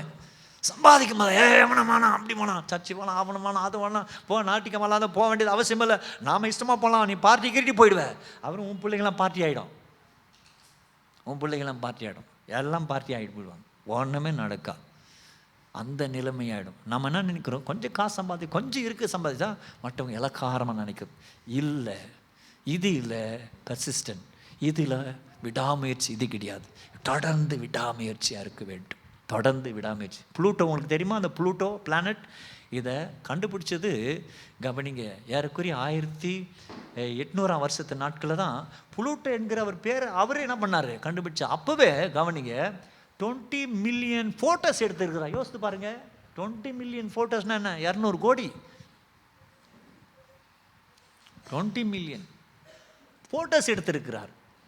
2 கோடி 20 கோடி 2 கோடி 2 கோடி ஃபோட்டோஸ் எடுத்துக்கார். 2 கோடி யோசிச்சு பாருங்க. அப்போது நாம் எடுக்கிற 10-15 ஃபோட்டோ எடுத்தப்ப நம்ம மொபைல் ஹேங் ஆகிடுது. அப்போ எவ்வளோ எடுத்து பாருங்க, எவ்வளோ பெர்சிஸ்டண்டாக இருந்திருக்கணும். அதெல்லாம் கண்டுபிடிச்சி எவ்வளோ நாள், அத்தனை வருஷமாக இருந்து ஃபோட்டோ எடுத்து இந்த மாதிரி ஒரு கிரகணம் இருக்கிறது, ஆமாம் இது புளூட்டோ தான், இதுக்கு ஒரு கிரகணம் தான் அப்படின்னு சொல்லிட்டு அத்தனை பிரயாசப்பட்டு அந்த கிரகணத்தை கண்டுபிடிச்சாங்க. அவர் பேர் இன்னைக்கு வரைக்கும் விஞ்ஞானத்தின் சரித்திரத்தில் இருக்கிறது. அப்படி விடாமுயற்சியோடு கூட நல்ல காரியங்கள் இல்லாமல் செய்கிறதுக்கு நிறைய வழிகள் உண்டு. அதை செய்யணும். நம்ம நல்ல காரியம் செய்கிறோம் இல்லை, ஆனால் கூடவே கொஞ்சம் என்ன பண்ணிக்கிறோம், கெட்ட காரியத்தையும் உள்ளே நுழைச்சிக்கிறோம். அதை தான் நாம் செய்கிற மிகவும் தவறு. காரணம், நம்ம புழுங்க, என்னது புழுங்க, சுற்றிக்கின்னு இருக்கிற புழுங்க. மார்க்கெட்டை சுற்றுறது, ஆலமரம் சுற்றுறது, அங்கே இருக்கிற எஸ்டேட்டை சுற்றுறது, அப்புறம் காய் கடை சுற்றுறது, சும்மா அங்கே காலேஜ் சுற்றுறது, இப்படி சுற்றிக்கின்னு ஒன்றுமே நடக்காமல் நம்ம இழந்துருக்கிறோம். தெருவில் நிற்கிறது, சுத்தமாக பேசுறது, பொறாமப்படுறது, அவங்க நல்லா இருந்தால் அவங்களுக்கு கொடுத்து பேசுறது, அப்படி பேசவே பேசாதீங்க, காலத்தை இழந்துருவீங்க. தெய்வ பிள்ளைகள் நம்ம நல்லா இருக்கட்டும், சொல்லுங்கள் நல்லா இருக்கட்டும், எல்லாம் நல்லா இருக்கட்டும், சந்தோஷமாக இரு, யார் மேலும் பொறாமப்படாத. நீங்கள் அப்படி பொறாமப்பட்டு தான் உனக்குள்ளே இருக்கிற வைராக்கியம் போயிடுது, அபிஷேகம் போயிடுது, அந்த நல்ல தன்மை போயிடுது. அவங்க நல்லா இருக்கட்டும் பாரு, அவங்க நல்லா இருக்கும், நல்லா வாழ்த்து பாரு, அந்த நல்ல தன்மை உனக்குள்ளே வர ஆரம்பிச்சு நீயும் எழும்புவ. அவங்க 30 அடி எழும்பி பாருங்களா, நீ 60 அடி எழும்புவ. ஆண்டவர் தான் சொன்னார், என்ன விசுவாசிக்கிறேன், தான் செய்கிறது காட்டிலும் நான் செய்கிறத விட அதிகமாக செய்வாங்க. ஏசாமி காலத்தில் கவனிங்க, இப்படிப்பட்ட திரளான கூட்டங்க வீதியில் வியாதிஸ்தர்களை வைக்கல, நிழல் பட்டா சுகம் அடையணும்னு சொல்லிட்டு ஏசாமி காலத்தில் நடக்கல. அப்படி வஸ்திரத்து ஓரத்தை தொட்ட மாத்திரம் சுகம் அடைவானு சொல்லிட்டு பெரும்பாடு உஸ்தலி வந்தா. ஆனால் ஏசாமி காலத்தில் இப்படி நடக்கல. நடக்கும் உன் வாழ்க்கையில். எத்தனை பேர் விசுவாசிக்கிறீங்க? உன் வாழ்க்கையில் நடக்கும், உன் வாழ்க்கையில் நடக்கும், நிச்சயமா நடக்கும், அற்புதம் நடக்கும். அதுக்காக தான் கர்த்தர் உன்னை இங்கே வச்சிருக்கிறார். நான் வேகமாக முடிச்சிடுறேன். பிறகு என்ன நடக்கிறதுன்னு பார்த்தீங்கன்னா 28 வாசிக்கிற, அந்தபடி அவர்கள் அழைத்து கொண்டு வந்து ஆலோசனை சங்கத்துக்கு முன்பதாக நிறுத்தினார்கள். அப்போது பிரதான ஆசாரியன் அவர்களை நோக்கி, நீங்கள் இந்த நாமத்தை குறித்து போதகம் பண்ணக்கூடாது என்று சொல்லி நாங்கள் உங்களுக்கு உறுதியாய் கட்டளையிடவில்லையா? நாங்கள் சொன்னோம் இல்லை, ஏன் பேசுகிறீங்க? அப்படி இருந்தும் இதோ எருசலேமை உங்கள் போதகத்தெல்லாம் நிரப்பி அந்த மனுஷனுடைய இரத்த பழியை, எந்த மனுஷனுடைய இரத்த பழியை? ஏசாமியுடைய இரத்த பழியை எங்கள் மேல் சுமத்த வேண்டும் என்று இருக்கிறீர்கள். அந்த மனுஷன் செத்ததுக்கு எங்கள் மேலே சுமத்தி நிற்கிறீங்களே, நாங்கள் தான் காட்டி கொடுத்தோம்னு சொல்லிட்டு ஊரெல்லாம் சொல்லி நிற்கிறீங்களே அப்படின்னு சொல்லி என்று சொன்னார்கள். இனி தொடங்கி அதை பற்றி நீங்கள் சொல்லவே கூடாதுன்ட்டு கட்டளை இடுகிறார்கள். நான் சொல்லி முடிக்கிறேன் பாருங்க. அதற்கு பேதுருவும் மற்ற அப்போஸ்தலர்களும் மனுஷர்களுக்கு கீழ்ப்படுகிறது பார்த்துக்களும் தேவனுக்கு கீழ்ப்படுகிறது அவசியமாக இருக்கிறது. மனுஷருக்கு கீழ்ப்படிக்கிறது தேவனுக்கு கீழ்ப்படுறது அவசியமாக இருக்குது. அப்படின்னா என்னென்னா கவனிங்க, மனுஷனுக்கு கீழ்ப்படிய மாட்டோம், நாங்கள் கடவுளுக்கு கீழ்ப்படுகிறோம், நாங்கள் வேதத்தை வாசிக்கிறோம், எல்லாத்தையும் வாசித்து சோத்திரம்னுக்கிறோம். மனுஷன், பாஸ்டர் கூட மனுஷன், அந்த மூப்பர் கூட மனுஷன், சர்ச்சில் இருக்கிறவங்களும் மனுஷன். அதனால் நாங்கள் கடவுளுக்குள்ள ரொம்ப உண்மையாக்குறோம். சோத்திரம் பைபிள் வாசிக்கிறது, இங்கே இருக்கிறோம் பாவி, அந்த முன்னாடி இருக்கிறோம் பாவி, எதில் இருக்கிறோம் பாவி, பின்னாடி இருக்கிறோம் பிரசங்கம் பண்ணுறோம்னா பாவி, நான் தான் பரிசுத்தம்னு சொன்னால் கவனிங்க, அது இல்லை அவங்க பண்ணி இருக்கிறது. நிறைய பேர் அப்படி தான் நம்ம நினைக்கிறோம். நாம் இதை பரிசுத்தவான்கள் சொல்லி எதுக்கு பைபிள் நல்லா படிக்கிறோன்னா அவ்வளோ கீழ்படிவேன்னு, அவ்வளோ ஆலயத்தில் ஆசீர்வாதமாக இருப்பேன்னு, அதுக்கு தான் பைபிள் படிக்கிறது. ஏதோ நம்ம பரிசுத்தமாக படிச்சுட்டு அவங்க எல்லாரோட பரிசுத்தமாக இருக்கிறதுனால கடவுள் கொண்டு போக மாட்டாரு. எவ்வளோ நீ படிச்சியோ அவ்வளோ நீ செய்யணும், அது கீழ்படியணுன்றது பொருள். நம்ம நினைக்கிறோம் அவ்வளோ நான் பரிசுத்தம், நல்லா பைபிள் வாசித்தேன், நான் கொஞ்சம் நல்லா பாடுவேன், நல்லா வேதத்தை வாசிப்பேன், அதனால் நான் எல்லாரோட பரிசுத்தம், அதனால் கடவுள் கொண்டு போகவே மாட்டார். நிறைய பேர் நம்ம அப்படி நினைக்கிறது. அதுதான் அங்கே வெளிப்படுத்துகிறார். அவங்க சொல்கிறாங்க என்ன பண்ணுங்க, அதற்கு பேதுரு மற்ற அப்போஸ்தலரும் மனுஷருக்கு கீழ்ப்படுகிறத பார்க்கிலும் தேவனுக்கு கீழ்ப்படுகிறது அவசியமாக இருக்கிறது. நீங்கள் மரத்தில் தூக்கி கொலை செய்த இயேசுவை நம்முடைய பிதாக்களின் தேவன் எழுப்பி இஸ்ரவேலுக்கு மனம் திரும்புதலையும் பாவ மன்னிப்பு அருள்பெறுவதற்காக அவரை அதிபதியாகவும் இரட்சகராகவும் நமக்கு தமது வலது பரிசுத்தத்தில் உயர்த்தினார். பிதாவின் வலது பரிசுத்தத்தில் இயேசு சாமி உட்கார்ந்து கொண்டிருக்கிறார். அவரை குறித்து நாங்கள் பிரசங்கம் பண்ணுறோம். இதை பண்ணக்கூடாதுன்னு நீங்கள் சொல்லவே கூடாது, நாங்கள் பண்ண தான் பண்ணுவோம் அப்படின்னு வைராக்கியமாக சொல்கிறாங்க. இப்போ எத்தனை பேர் கேட்குறீங்க? என்ன ஆனாலும் சரி நாங்கள் பைபிளை விட மாட்டோம். உங்கள் கனவு சொல்கிற பைபிளை தொடாதிரி. எத்தனை பேர் நீங்கள் தொடுவீங்க? தொட்டுக்கிறவங்க தான் வந்திருக்கிறீங்க. தொடாதவங்களாம் ஏற்கனவே வெளியே வீட்டில் மாட்டின்னு சிக்கினுக்கிறாங்க. கணவன் பைபிள் தொடாது, சர்ச்சுக்கு போவாதுன்னுவாங்க. சர்ச்சுக்கு போவான் மாணவர். நீ சர்ச்சுக்கு வந்தால் தான் உன் குடும்பம், கணவனே மாறுவார், உன் குடும்பமே மாறும். அதனால் காணிக்க போடக்கூடாதுமாங்க. நீ தொடர்ந்து காணிக்க போட்டால் தான் உன் குடும்பம் ஆசீர்வாதமாக இருக்கும். ஆண்டவராகிய தேவனுடைய சம்பத்தில் நீ போட்டால் தான் ஆசீர்வாதமாக இருக்கும். காரணம் இதில் தான் தேவ வல்லமை உண்டு. இதுதான் ஆண்டவர் உனக்கு வச்சிருக்கிறதான அந்த உன்னதமான திட்டங்கள் கத்தர் உனக்கு வச்சிருக்கிறதை கத்தர் உன் வாழ்க்கையில் அதை கத்தர் பிரதிபலிக்கும்படி, எழும்பும்படி, துளிரமடி, வளரமடி கத்தர் அதை உனக்கு ஆண்டவர் ஆசீர்வாதமாக மாற்றி தர முடியும். இதை தான் ஆண்டவர் உனக்கு வைத்திருக்கிறார். அதெல்லாம் சோர்ந்து போகவே வேண்டாம். ஆண்டவர் மேலே வச்சிருக்கிற திட்டங்கள் நிச்சயமாக நிறைவேறும். எத்தனை பேர் ஆமென் சொல்ல முடியும்? நிச்சயமாக நிறைவேறும். ஆண்டவர் பெரியவர். பலத்த காரியங்கள் வாழ்க்கையில் கத்த செய்வார். அவரை விடவே மாட்டார். என்னென்ன காரியங்கள் வாழ்க்கை நடந்தோ சோர்ந்து சோர்ந்து சோர்ந்து போகாத. மூணாவது காரியத்தை நான் சொல்லி முடிக்கிறேன், கவனிங்க. என்ன நடக்கிறதுனா, childrens of God are unstoppable in accomplishing God's work. கடவுள் பிள்ளைகள் கடவுளின் செயலை நிறைவேற்றுவதில் தடையற்றவர்கள். உங்களை யாரும் நிறுத்த முடியாது. சொல்லுங்க, என்னை யாரும் நிறுத்தவே முடியாது. உங்களை யாரும் நிறுத்தவே முடியாது. பைபிள் எடுக்கிறதுக்கு, ஜெபம் பண்ணுறதுக்கு, ஆலயம் வர்றதுக்கு, ஊழியம் செய்கிறதுக்கு யாரும் நிறுத்தவே கூடாது. உங்கள் வாழ்க்கையை மாற்றக்கூடிய வல்லமை இங்கே என்ன நடக்குதுன்னா, கவனிங்க. இஸ்ரவேலுக்கு மனதிரு 32 இந்த சங்கதிகளை குறித்து நாங்கள் அவருக்கு சாட்சிகளாக இருக்கிறோம். தேவன் நமக்கு கீழ்ப்படிந்திருக்கிறவர்களுக்கு தந்தரிலின பரிசுத்தாவியும் சாட்சி என்றார்கள். இது அவர்கள் கேட்டபோது மூர்க்கம் அடைந்து அவர்களை கொலை செய்யும்படி யோசனை பண்ணினார்கள். சுப்ரீம் கோர்ட் முடிவெடுத்து விட்டது. கொலை செய்யும்படி முடிவெடுத்துட்டான். இவன் பேசினதை என்ன பண்ணுறான்? பேசினுக்கிறான். இவனை தூக்கி என்ன பண்ணலாம்? கொலை செய்யலாம் நினச்சிட்டாங்க. இப்போ பாருங்க, கவனிங்க. ஏமன் என்ற நாட்டில் ஒரு கேரள நர்ஸுக்கு ஜனாதிபதியை சொல்லிட்டார். ஏமன் ஜனாதிபதி அவங்க தூக்குலிடு, கொலை செய்யி. எதுக்கு? ஏதோ அவங்க அந்த நாட்டில் இருக்கிற ஒரு பிரஜையோடு கூட சேர்ந்து ஒரு கிளினிக் நடத்தினாங்க. அந்த ஆள் இந்த பொண்ணை பிளாக்மெயில் பண்ண ஆரம்பித்தான். அவங்ககிட்ட தன் டாக்குமெண்டெல்லாம் வாங்கிட்டு ஊருக்கு வந்துடலான்னு சொல்லிட்டு பிளான் பண்ணாங்க. அவன் கொடுக்கல. அவன் ஏதாவது ஒரு வழி பண்ணணும்னு சொல்லிட்டு மயக்க ஊசி போட்டு டாக்குமெண்ட்லாம் எடுக்கலான்னு போட்டது அதிகமாக மயக்க ஊசி போட்டாங்க. அவன் செத்துட்டான். எங்கள் நாட்டுடைய பிரஜையை நீ சாவடிச்சியா அப்படின்னு அந்த ஜனாதிபதி என்ன பண்ணிட்டாரு? கட்டலை. அவ்வளோதான். இவங்க முடிவு எடுத்துட்டாங்க, சாகணும்னு சாகணும், வேற வழியே கிடையாது. இப்போ அந்த பெண்ணு காப்பாற்றப்பட முடியுமா? அந்த பெண் வீட்டாரே பரவாயில்ல, இந்த பெண்ணை மன்னிச்சு அனுப்புங்கன்னு சொல்கிற வரைக்கும் அந்த நாடு ஒத்துக்காது. அதுக்கு போயிட்டு அந்த பெண் வீட்டார்கிட்ட இவங்க பரிந்து உரைக்கணும். அது நடக்குமா நடக்கான்னு தெரியாது. ஆனால் இங்கே நடக்கிறது வாய்ப்பே கிடையாது. கொலை செய்ய பண்ணப்படணும் அப்படின்னு தீர்மானம் பண்ணிட்டாங்க. என்னாச்சு? 34 அப்போது சகல ஜனங்களும் கனம் பெற்ற நியாய சாஸ்திரியாக கமாலியல் என்னும் பேர் கொண்ட ஒரு பரிசேயன் ஆலோசனை சங்கத்தில் எழுந்திருந்து அப்போஸ்தலரை சற்று நேரம் வெளியே கொண்டு போக சொல்லி, அவங்கள வெளியே போக சொல்லி சங்கத்தாரை நோக்கி, இஸ்ரவேலரே, இந்த மனுஷருக்கு நீங்கள் செய்ய போகிறதை குறித்து எச்சரிக்கையாருங்க. அந்த மனுஷன் சொல்கிறாரு, கவனிங்கள, கத்தர் என்ன இன்னொரு வழியை வச்சிருக்கிறாரு. சிறையிலிருந்து தூதன் என்ன பண்ணார்? காப்பாற்றினார். இப்போ கமாலியல் அவர் என்னத்துக்கு எழும்பணும்? அவர் எழும்புறார். சங்கத்தரை நோக்கி நீங்கள் எச்சரிக்கையாருங்கள், ஏனென்றால் இந்த நாட்களுக்கு முன்னே தேயுதாஸ் என்பவன் எழும்பி தன்னை ஒரு பெரியவனாக பாராட்டினான். ஏறக்குறை 400 பேர் அவனை சேர்ந்தார்கள்.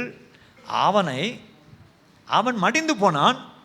அவனை நம்பின அனைவரும் சிதறி அவமாய் போனார்கள். அவனுக்கு பின்பு குடிமதிப்பின் நாட்களிலே கலிலேயவன் ஆகிய யூதாஸ் என்பவன், ஏசாமி காட்டி கொடுத்த யூதாஸ் இல்லை, இவன் வேற என்பவன் எழும்பி தன்னை பின்பற்றிய அநேகரை ஜனங்களை இழுத்தான். அவனும் அடிந்து போனான். அவனை நம்பியிருந்த அனைவரும் சிதறடிக்கப்பட்டார்கள். இப்போதும் நான் உங்களுக்கு சொல்லுகிறது என்னவென்றால், இந்த மனுஷருக்கு ஒன்றும் செய்யாதுங்க, இவங்களுடைய காரியமும் அழிஞ்சு போயிடும். சும்மா ஏன்னா அவங்கள அடிக்கிறதெல்லாம் பிரயாசப்படுறீங்க, அந்த சின்ன கொசுங்களை விட்டுருங்க அப்படின்னு சொல்லி அவங்க இவர்களை விட்டுவிடுங்கள். இந்த யோசனையும் இந்த கிரியும் மனுஷரால் உண்டாயிருந்தேனால் ஒடிந்து போகும். மனுஷனாக ஆணுச்சுன்னா ஒடிந்துடும். ஆனால் தேவனால் உண்டாயிருந்தேதையானால் அதை ஒழித்து விட உங்களால் கூடாது. தேவனோடு கூட போய் செய்கிறவர்களாய் காணப்படாதபடிக்கு பாருங்கள் என்றான். தேவனோடு ஏன் போர் செய்வீங்க? போர் செய்யாதபடிக்கு இருங்க. இன்னொரு ஆளை கர்த்தர் ஏற்படுத்தினார். பார்த்தீங்களா, ஆண்டவர் வழி ஏற்படுத்துகிறாரு. கடவுளுக்காக வைராக்கியம் இருந்துட்டோம்னா உங்களை யாரும் தடை செய்யவே முடியாது. நீங்கள் பாட்டுக்கு போயிட்டே இருப்பீங்க. கடவுள் உனக்கு வேறு வழியை திறந்துட்டே இருப்பார். நிறைய பேர் என்ன பண்ணுறாங்க, என்னை அப்பா காப்பாற்றலை, என்னை அம்மா காப்பாற்றலை, என்னை அவங்க காப்பாற்றலை, எனக்கு காசு கொடுக்கல, எனக்கு உதவி பண்ணல, அதை பண்ணல, இதை பண்ணல, இப்படி எல்லாரும் புலம்பின்னு இருப்பாங்க. கடவுளுடைய வார்த்தையை புரிஞ்சுக்கினா அந்த வார்த்தை நம்ம வளர்க்கும். நம்ம என்ன பண்ணோம்? வளர்க்கும். கடவுளுடைய வார்த்தை நம்ம வளர்க்குறதுக்கு தான். சீர்படுத்தும், ஸ்திரப்படுத்தும், பலப்படுத்தும், ஆசீர்வதிக்கும். இந்த வார்த்தையை நாம் காது கொடுத்து கேட்டுருக்கிறோம். கவனிங்க. அப்போ ஆண்டவருடைய வார்த்தையை காது கொடுத்து கேட்டாங்க. அவங்க அதுக்கு இடம் கொடுத்தாங்க. இவங்களை விடுதலை ஆக்கினார்களா? மாலை ஒன்று போட்டு சரிங்கயா எல்லாம் உஷாராக போயிட்டு வாங்க, நீங்கள் போய் வேணா பிரசங்கம் பண்ணுங்க, இதோ பெரிய ஆளை சொல்லிட்டாருன்னு சொல்லிட்டு அனுப்பலை. எப்படி அனுப்புகிறாங்க பார்த்தீங்களா? 40. அப்போது அவர்கள் அவனுடைய யோசனைக்கு உடன்பட்டு அப்போஸ்தலரை அழைத்து மாலை போட்டு ரதத்தில் அனுப்பி அவர்களை வாழ்த்தி அனுப்பினார்கள். அப்படி இருக்குதா? என்னவா இருக்குது? அடித்து, என்னவா? அடித்து இயேசுவின் நாமத்தை குறித்து பேசக்கூடாது என்று கட்டளையிட்டு அவர்களை விடுதலையாக்கினார்கள். யோசிச்சு பாருங்க. இது வரைக்கும் பேதுருடைய நிழலில் பட்டாவே எல்லாம் சுகம் இருந்துச்சு, ஊரே வந்துச்சு. இப்போ அவங்கள அடிக்கிறாங்க. எவ்வளோ சங்கடமாக இருந்திருக்கும் அந்த வார்த்தை, இந்த நிலை. பார்த்தீங்களா? இப்போ என்ன வர்றாங்க 4 பேர் போலீஸ்காரன் கூப்பிட்டு அட்டின்னு அடிச்சுன்னு இழுத்துன்னு போகிறாங்க. என்ன பண்ணுவீங்க நீங்கள்? ஐயோ குய்யோ அந்த சர்ச்சுக்கு போவாதிரி, போலீஸ்காரன் அடிச்சுன்னு போய்க்கிறான், என்ன நடக்குது ஏது நடக்குது எல்லாம் பிதறி ஓடுவீங்களே. அங்கே அது நடக்கலை. என்ன நடந்ததான்? அவருடைய நாமத்துக்காக தாங்கள் அவமானப்படுவதற்கு பாத்திரராக எண்ணப்பட்டபடினால் சந்தோஷமாய் ஆலோசனை சங்கத்தை விட்டு புறப்பட்டு போய் தினந்தோறும் தேவாலயத்திலையும் வீடுகளிலையும் இடைவிடாமல் உபதேசம் பண்ணி இயேசுவே அரசாங்கம் கட்டளை போட்டு பேசக்கூடாது, அதுதான் பேசுறாங்க. புரியுதுங்களா? இப்போ சொல்லுங்க, வீட்டில் சர்ச்சுக்கு போவானான்றாங்க, பைபிள் படிக்குவானான்றாங்க. தம்பி தங்கச்சிங்க, நீ பைபிள் படிக்கலை, நீ சர்ச்சுக்கு போகலன்னா அவள் தான் அந்த கஞ்சா ஒன்றை கூட்டின்னு போயிடும். நிம்மதியாக வாழ முடியாது. ஆனால் கர்த்தரை தேடிக்கிட்டு வர ஆரம்பிச்சேன்னா அநேகரை வாழ வைப்பனே. உன் வாழ்க்கை பார்க்குறவங்க வாழ்வாங்க. நீ காது வாய் யாருக்கிட்ட பேசுகிற அவங்க வாழ்வாங்க. நீ போகிற இடம் வாழ்வாங்க. நீ ஆலோசனை கொடுக்குற இடம் வாழ்வாங்க. நீ எந்த இடத்துல போயிட்டு நின்று ஜெபம் பண்ணுறிய அந்த இடம் வாழ ஆரம்பித்துரும். ஹல்லேலூயா. அந்த வல்லமை உனக்கு கர்த்தர் வச்சிருக்கிறார். அதனால் என்ன நடந்தாலும் மானமோ அவமானமோ நிந்தையோ கவலையோ இது வரைக்கும் போயிட்டது. ஆயுசெல்லாம் போயிட்டது. இனி எவ்வளோ நாள் நம்ம ஆயுசு தெரியாது. தேவ பிள்ளைய இன்னி தொடங்கி ஆண்டவருடைய நாமத்தை மையப்படுத்தி கர்த்தர்கிட்ட முழுமையாக தங்களை ஒப்பு கொடுத்து வைராக்கியமாக இருங்க. ஆண்டவர் உன்னை வாளாக்காமல் கர்த்தர் உன்னை தலையாக்குவார். உன்னை கீழாக்காமல் கர்த்தர் உன்னை மேலாக்குவார். ஆண்டவர் உன்னை சேட்டில் இருந்த உன்னை அந்த காரியில் இருந்த உன்னை ஆண்டவர் குடியில் இருந்த உன்னை சாபத்திடான் நிலையிலிருந்து உன்னை கர்த்தர் தூக்கி கண் மேல வைத்து உன்னை ஆசீர்வாதமான பாத்திரமா கர்த்தர் நிறுத்துவாரு. இங்க இருக்கிற அத்தனை பேரும் நீ ஆசீர்வாதமான பாத்திரவான்கள். உங்க நிழல் பட்டால் அநேகருக்கு புண்ணியம் வரும், அநேகர் ஆசீர்வதிக்கப்படுவாங்க. உங்க வீட்டில் போயிட்டு கால் வைத்து ஜெபம் பண்ணுங்க, அந்த வீட்டில் இருக்கிற சாபம் ஒழிஞ்சிடும். நீங்க யோசிப்பீங்க, யாருன்னா வந்தா நல்லா இருக்குமா? இல்ல, நீயே போயிட்டு ஜெபம் பண்ணி இந்த வீட்டுக்குள்ள நிற்க ஆரம்பி, உன் வீட்டில் அர்ப்பணிக்க ஆரம்பி. உன் வீட்டுக்குள்ள இருக்கிறதால பாரம்பரியமா இருக்க சாபம் எல்லாம் ஒழிய பண்ணுவார். எத்தனை பேருக்கு விசுவாசம் இருக்கிறது? வியாதிகள் மறையும். ஹல்லேலூயா. பலவீனங்கள் மாறும், சுகவீனம் மாறும். உன் கிட்னியை கத்த தொடுவார், உன் இருதயத்தை கத்த தொடுவார், உன் ஹார்ட்டை கத்த தொடுவார், உன் லங்ஸை கத்த தொடுவார். தேவ வல்லமை. நீ கைகளை வைத்து ஜெபம் பண்ணும்போது, உனக்கே ஜெபம் பண்ணும், மற்றவர்கள் ஜெபம் பண்ணும்போது அந்த வல்லமை கட்டாயம் கிளம்பி வர ஆரம்பித்துரும். ஹல்லேலூயா. நேற்று ஒரு தங்கச்சி நிறைய ஒவ்வொரு வாரம் இந்த சாத்தியம் சொல்லிட்டு போனோம்னா நேரம் கிடையாது. ஒரே ஒரு சாட்சியம் சொல்கிறேன். அவங்க வீட்டில் யாரோ ஒருத்தர் மரிச்சிட்டாங்களாம். நம்ம சபை சார்ந்த சகோதரி வீட்டில் யாரும் மரிச்சிட்டாங்க. அவங்க அந்த பொண்ணு வந்துட்டு அந்த கனவே வருது, அமுத்துது, தற்கொலைக்கு போக சொல்லுது, சாவுன்னு சொல்லுது. இப்படி போராட்டம் என்ன பண்ணுறது தெரியாமல் கடைசியில் ராத்திரியில் பாஸ்டர் நமக்கு ஃபோன் பண்ணால் அவங்க எனக்கு கொடுத்தாங்க. இந்த மாதிரி இருக்குது, பாஸ்டர்கிட்ட பேசு. சரி பேசுகிறேன். நான் சொன்னேன், என்னம்மா என்ன விஷயம்? இந்த மாதிரி இருக்குது பாஸ்டர், கவலைப்படாத. நீ யார், எத்தனை வருஷமாக வர்ற? இத்தனை மாதம் வருமே. இல்லை பாஸ்டர் கனவுல வந்து நிற்குது, யோசனையாக வந்து நிற்குது. நான் சொன்னேன், அந்த குடும்பத்துக்கு நீ ஜெபம் பண்ணோம். நீ ஜெபம் பண்ணாலும் குடும்பத்துக்கு விடுதலை கர்த்தர் கொடுப்பாரு அப்படின்னு சொல்லி கொஞ்சம் ஆலோசனை சொல்லிவிட்டு ஜெபம் பண்ணோம். இன்றைக்கி காலையில் வந்தது, ஆராதனைக்கு வந்தது. கேட்டால் ரொம்ப சௌக்கியமாக இருக்குது. இப்படி பேய் உன்னை ஏமாத்தினுப்பான். ஆனால் உனக்கு தெரியல, குடும்பங்களை விடுதலை பண்ணி இழந்து போன, துண்டிக்கப்பட்ட, உடஞ்சி போன கல்யாணத்தெல்லாம் மாற்றி அமைக்கக்கூடிய வார்த்தையை உன் வாயில் கர்த்தர் வச்சிருக்கிறார். ஹல்லேலூயா. உன் வாயிலேருந்து புறப்பட்ட ஒரு வார்த்தையை அநேக குடும்பங்களை கட்டி எழுப்போம். தெய்வ பிள்ளையே, உன் ஜெபம் ஒன்று இருந்தால் போதும், அந்த குடும்பத்தில் தலையெழுத்தே கர்த்தர் மாற்றிடுவார். அப்படிப்பட்ட வல்லமை உனக்குள்ளே உண்டு. நீ சாதாரணமான நபர் கிடையாது. இதை தான் ஆண்டவர் அன்னைக்கு பேதுரு வைத்து கர்த்தர் செய்ய ஆரம்பித்தார். இதே தான் இன்றைக்கும் கர்த்தர் உனக்கு வைத்திருக்கிறார். நாமெல்லாம் பேதுருவோட ரொம்ப இலக்காரமானவர் கிடையாது. பேதுரு சாதாரணமானவர். பேதுருவோட ரொம்ப பல வகையில் பாக்கியவான்களாக இருக்கிற உன்னை கர்த்தர் கட்டாயம் எடுத்து பயன்படுத்துவார். என்ன சொல்ல வரணும்? ஆண்டவருடைய காரியங்களை வைராக்கியமா இருந்துருங்க. ஹல்லேலூயா. நீ எங்கனா போ, எந்த வேலைக்குனா போ, கடவுளுடைய சமூகத்தில் காத்தில்லாம ஒரு நாளும் துவங்காத. அதுதான் உனக்கு ஆதாரம், அஸ்திபாரம். அதை பேச ஆரம்பித்துட்டு தினந்தோறும் பேச ஆரம்பி. எதோ பார்க்குறோம், பார்த்து உலக பின்னாடி ஓடிட்டு இருக்கிறோம். இனி அப்படி கிடையாது. என்னை பொறுத்த வரைக்கும் இந்த 5ஆம் தேதி தொடங்கி நீ இது வரைக்கும் ஏமாந்தது போதும். உன்னை யாரும் ஏமாற்ற முடியாது. தேவ ஆவியான உன்னோடு கூட இருப்பாரு. அவருக்கு சாட்சி இருப்பார். அவரும் உனக்கு சாட்சியான இருப்பாரு. ஆண்டடி வல்லமை உனக்கு காக்கும். ஹல்லேலூயா. எத்தனை பேர் சந்தோஷமாக்குறீங்க? கதையா நான் சொன்னதே இல்லை, ஏதாவது ஒரு புயலா? கதையா? உண்மையான காரியங்கள் மனசில் நிறுத்துங்க. கர்த்தர் எடுத்து பயன்படுத்துவார். தேவன் பலத்த காரியம் செய்வார். உங்கள் வாழ்க்கையில் கர்த்தர் பெரிய காரியங்களை செய்வார். ஆமென். நன்றி தகப்பன. இந்த பிள்ளைகளை ஆசீர்வதிங்க, வழி நடத்துங்க, தேற்றுங்க, விசாரிங்க. இயேசு நாமத்தில் ஜெபிக்கிறோம் நல்ல பிதாவே. ஆமென்.